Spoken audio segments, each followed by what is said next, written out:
crazy, but I didn't know he would. How did it run after that, Cat? It helped it. It didn't spin as much coming off the turn. Welcome to another high-octane episode of Southern Dirt Motorsports. Welcome everyone for another podcast of Southern Dirt Motorsports. As you have probably seen before, we've had Miss Gilda Cantrell and Jeff Walker with us, and due to popular demand, we've brought them back for another episode. Miss Gilda's a real historian. She has lots of stories to tell. Jeff has been a real prominent racer, as some of you know or might not know him. His dad was one of the best car builders, mechanics of the A-rail back in the day. So it's good to be back with both of them. We'll try to share some more stories with you today. Hope you enjoy this. And if Jeff will give us another name, Gilda's going to tell us a story about this person. I'd kind of like to talk about Peanut, the race car driver. Okay. Was he good? Yeah, he was good. In Winchester, when he first started racing, after we came back from Alaska, that's where we started racing. He started running in Winchester and was the number one down there for a while. I wish I had the helmet that before then. I know nobody around here would remember the little old white football-looking helmet things that just wouldn't protect anything. But that's what everybody had, unless they did wear football helmets. But we made it one way or the other. Like I said, I bought him one time. Nice Bell helmet, $50. It took everything we had for that week just about to get him a good helmet so to protect his head. I wasn't thinking about protecting anything else. But he was a good race car driver. He was. He was. And he drove for other people And he also. drove for others. To get more cars on the track, the more people you could get to drive, the more it would accumulate as it went along. Because it was something that had to grow on people who want to race. And once they got out there one time and got a little bit of fame, they were hooked. What made him want to build a racetrack in the first place, though? I mean, he just... For people to enjoy. Because we didn't have anything here in Warren County for people to do. If you wanted to go see a race, you had to go to Winchester, which was the closest, or to Alabama, or to Nashville. And he wanted something here. That was his whole thing behind it. And he put his whole heart and soul and into it. He drove you in. What was your reaction to it when he came home and says, "Hey, I think I want to build a racetrack"? I wanted to do whatever would make him happy. Whatever it took, we wanted to do it together. Right. And that was exciting, and I was young and dumb, and I went along with it. That's just something you do. You go along with your spouse. If the love is there, and if the caring is there, you do what makes them happy. And that made him happy. How did you pick the location? It seemed to be a natural spot, close to water, where you could get water for the track. The way the land was laying at that time, there was a big hill which you knew you could cut out for seating, and the naturalness on the number 1 and 2 turn was there. And so he sat down and started drawing and drew it out and worked it out on a slide rule that I couldn't have more tell you what it was other than the triangle looking measuring stick.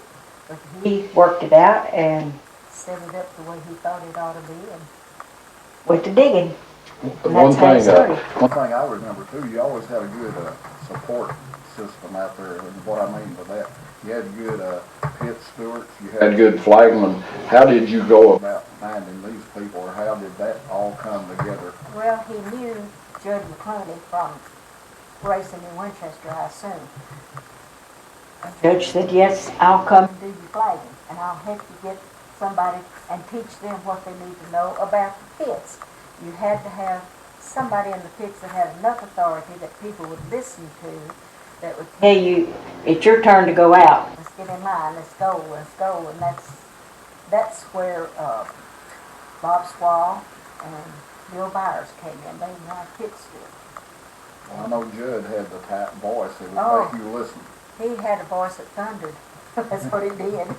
Did Peanut once flag too? Yes, he flagged some in Winchester. He flagged out here at our track. He just But did it all, didn't he? he had to do it all.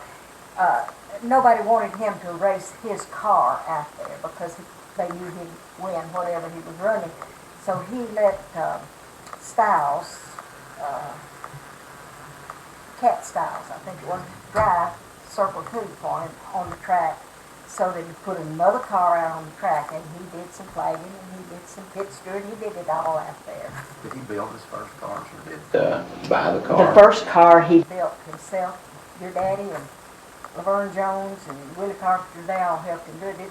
And they called it the Tank. Oh, wow. It was a four-door car to start with. I assumed it was a Ford because that's what everybody, a sedan, I guess. But they cut it off and made it square. And it looked like a tank. It was built like a tank. It had roll bars in it. I mean, And that was unusual. that in was itself. unusual. But it was so heavy and so hard. But it kept him safe, that's for sure. But then we bought, or he bought me a 34 Ford 5 Coupe. And for our 4th anniversary. But it wasn't going to be an antique car like I like. He made it into his Circle 2. And it had good roll bars. And it had what we thought was good seat belts. He used airplane seat belts. We got them out of a junkyard, of course. And with a safety release on it, which most cars didn't have. I assume that's what the pilots had in airplanes, because I don't think they had them in the seats in the passenger seat. I was afraid to get in the airplane. But that was his seat belt. And the seat was a fiberglass like bucket looking seat that he had in that car. These cars were very crude. And, They were. After Peanut did come up with that belt that he used, though, several other drivers noticed it and started using Started it. using them. It was a safety It device. really was. It was a quick release, and it was as good as you could find back in At the that day. time, and I don't know what NASCAR, NASCAR really wasn't NASCAR right then. It was something else that, I don't know what they were using, but it couldn't have been any safer than what that car was. But he had been around with these other people that he'd met. Like I had said, Bill France and several other men that went on to make millions at this, where we had fun with it. And that's exactly what we had, was fun here in this town. We may be richer than they were because we did have fun. We were richer than, money is not richness, I don't think. It's not. Friends and people and satisfaction is richness. all the lives you affected. Over the years, I hope. gained riches. I hope we affected enough young people. While you and Jeff were talking here too, there was a guy by the name of Harold Fryer. Do you remember Harold? He brought a Skeeter to the track. It created a lot of Yes, it controversy. did. Do you remember the situation around that, or how that? Maybe that was a promotional thing, I don't remember, but it did not race with the other cars. It created quite a controversy. Caused too much problems. Nobody wanted to run against it to begin with, and whether that was the intention, I don't remember. But I do. I have not remember thought the about controversy about it, and Harold's brother Freddie, he went on to become a pretty prominent driver. Harold got killed later on himself, but Freddie, his brother, became a real prominent race car driver too. I don't know if he ever drove what would be the Cup Series now, but he did drive what would be the Xfinity. Xfinity set. Now, so he was another prominent driver. So A lot of these guys are way ahead of their time. You know, they had, just like you said, Had visions. they did, and they had to make all this stuff. Yeah. It wasn't like you could go out nowadays. You can buy every race Anything car you part want. that you possibly want. You can go buy the car already That's done. right. All they are now are drivers. They have absolutely nothing to do with what we did. Right. They don't know how to start to build that car or what it takes to make it go a little faster. I laughed a couple of weeks ago when they called the paint system on the car was a skin. It never dawned on me that they were not painting them anymore. They skin them. Right. And when they opened that up, here was a little dab that shouldn't have been there. And that much made a difference. Well, we had to figure out just how far to bore that thing down to make it go a little bit faster. And Paul was the best at it of anybody around. His dad was an innovator. Yeah, he could push it to the limit. We had a thing of rules and regulations here a while ago, and it told you what you could do, but Paul could get it right to the edge. He and might not it- have cut through the fence, but No, he put a but bulge he in showed it. he'd push it pretty far. He knew how to do He knew a how lot to with do a little. it. you know, Exactly. But it was out of necessity. It was, and Yeah. each one of those little things would catch on with somebody else and make it a little bit faster and a little bit faster, till it got to the point, and that's really when we shut the tracks down. It got to the point it was beginning to get too expensive for people that wanted to do it.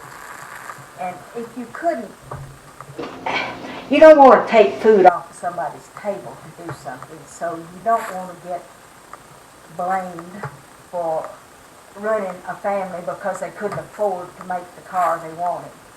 So we decided we'd go farmers. Well, that's one thing that's happened to local racing now. Exactly. It's got too expensive for the normal backyard mechanic Exactly. to do it anymore. Shade tree And, mechanics, and that's what I would we like to see a formula where we could get back to some of that. You don't have to run 200 miles an hour for it to be exciting. Well, you couldn't on a quarter-mile dirt track. Well, you saw what happened in Bristol. My gracious, I couldn't wait to see the first dirt track on with a NASCAR on it. And it's a great show. It is a That's a- show. That's that's all the it was. They couldn't begin to get half the speed out of that car that they wanted. You couldn't do it. There was no way to run that kind of car on a quarter-mile track. On a dirt track, you couldn't do it. Well, a dirt track racing, you're sort of in control of out of control all the time. Exactly. Anyway, so it's a Asphalt is different totally animal all its own. We always thought eventually we would asphalt and have an asphalt track. But we realized that it was getting so expensive that people couldn't afford it, and we'd have to go up on prices, and families couldn't come then. I mean, now, I have no idea what a ticket to a NASCAR race costs. I have no idea, because the last time was when Nashville built their new track, as they called it, at Lebanon, but it's Nashville's track. I don't know what it's over $100 to get in. It's expensive. And there's not, you can't take a family unless you're wealthy to begin with, so Or that has to be your one event for the for year. the year, you have to give up everything else, and we wanted to do it because everybody could enjoy it, not just the people. And that's why we built the track. Right. I used to talk to Sam Pugh, and he built Track in Duck River in Chevrolet. And I used to enjoy going over there and just, he made it out in a field that is how it originally started. and he told Me that he charged $2 to get in the grandstands. This was 1973, and $3 to get in the pits. And he always made money. Yeah. See, we charged $1, yeah, first time. and kids free 12 and under. I mean, now a kid 6 and under would have to pay. You just can't do that anymore. We made money, but we didn't make a ton of money. We made enough money to pay our rent Right. and pay payment on the house or on the car or whatever payments we had to make, but we didn't make a ton of money. People thought we did, but we didn't. But we had fun. Did you remember a guy by the name of Crash Bond? Oh, yeah. Do you remember anything about Crash that you could share with us? Not offhand.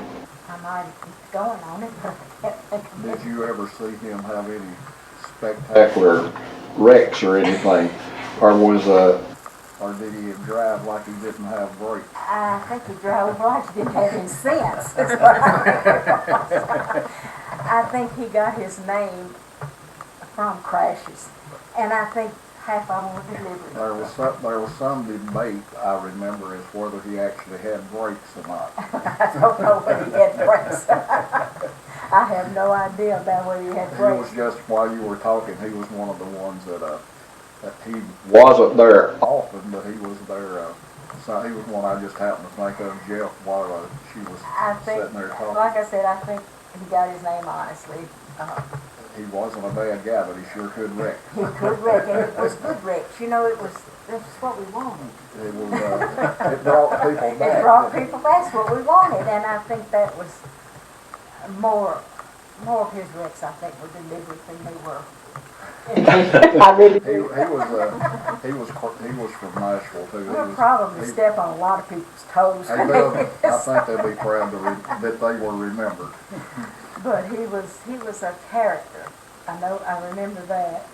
But it just, like I said, he didn't come often, but when he did, he could cause a commotion. If the crowd knew he was going to be there, They'd be there, yeah, because they knew they'd be in a good wreck. I know C.H. Fuller was talking about in a previous video where Some guy had they'd been paid to take him out, but it backfired on him. Right.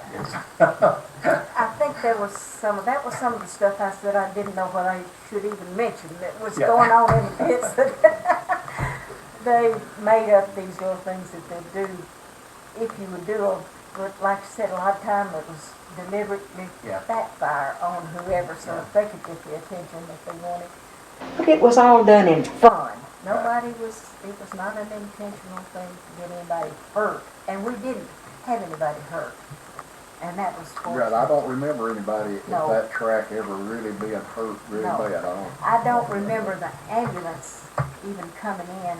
We had one out there. We didn't even have one out there a lot of times. They were on call, but we They didn't were have on, one. exactly. But it made it a whole lot more spectacular when it got fast enough and rough enough that you That had you one. had to have one out Yeah. there, but we didn't keep one out. We really didn't have anybody hurt at the time. Thank goodness. We were well insured because that check was a big one every time it went out every week. But it never happened. Thank goodness. We were all fortunate. Very fortunate. Having fun. There was I don't know who Jeff's got on his list over there. There's a wonder that all these guys are still around. Well, they're really not, I guess. Most of them, you know. But they haven't been killed on a They racetrack. didn't get killed on the racetrack, that's right. But like, I know when Lee Earl passed away, and Gary's daughter, she said, they wanted people to come to the house, and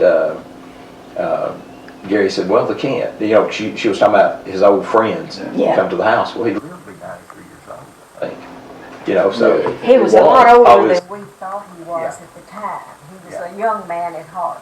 That's exactly right. He really was. I'll never forget, I mean, any pictures or anything, thing of Lee Earl is always that head was always thrown back and laughing. And laughing, and So it beautiful was- teeth. Oh, man. Beautiful teeth. But he was a young old man. Yeah. He really was. He really was. There was one other guy that used to come in ever so often, Paul Ghost. Do you remember Paul? I don't Paul, remember that name at all. Paul would he was one of the last holdouts of flathead Ford racers. When the changeover went from flatheads to overhead valve engines, Paul stuck for a long time with the flathead Fords, and he would be paid to come into tracks and compete with the overhead valve engine, and many times beat them. And he used to come in out McMinnville. He was always he was a little underdog to one extent, but he was always a popular guy. He was kind of like a traveling racer. Right, he did.